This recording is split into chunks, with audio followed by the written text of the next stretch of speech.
bunion is a common problem that we see in all age groups, teens, even pre-adolescents, adults and older adults. And what the conception of bunion is a bump on the inner aspect of the foot right behind the great toe.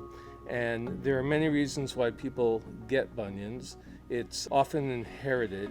You inherit the shape of the foot that is prone to forming a bunion. And the reason the bunion happens is generally the first metatarsal of the foot deviates away from the rest of the foot. What that does is it causes the big toe to lean toward the second toe and causes a prominence of the inner aspect of the first metatarsal head called the medial aspect of the first metatarsal head. And that's the part that gives people problems. It looks unsightly. It can cause pain when wearing shoes, and it can cause inability to wear shoes in certain cases. People can get arthritis at the big toe joint as a result of it. The first metatarsal and the great toe are no longer aligned correctly, and we get grinding at the big toe joint, and that causes a deeper joint pain from arthritis. So you can get pain from the bump itself, rubbing against the shoe, and you can get pain from the joint becoming arthritic as a result of the malalignment. We can treat bunions in a number of ways. It's easier or easiest to just wear a shoe that fits the foot comfortably. So for men, that's a lot easier than women. We can wear shoes with a wider toe box or a little bit more depth to it so the bump does not rub, and that provides relief for a lot of people.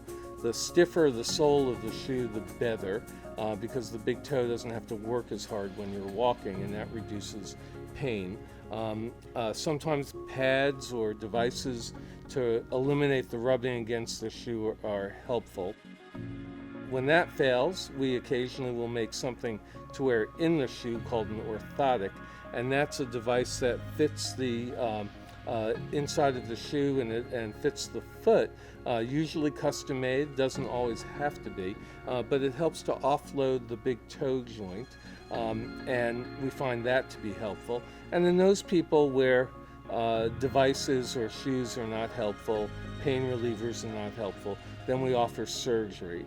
And surgery involves correcting the shape of the big toe and also the first metatarsal bone, because that's the source of the problem.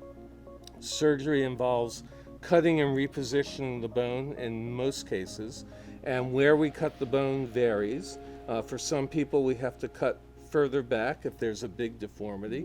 For some people, we cut a little farther up or distally toward the great toe, and we push the bone back into the position we want it held in, and then hold it in place using some sort of fixation device, usually a screw or a screw and a plate or some combination thereof. Often we also have to cut the big toe itself, the proximal phalanx of the big toe, and that's called an Aiken osteotomy. And what that does is helps us realign the great toe. Often we can get by without doing any of that and just shaving the enlarged prominence off.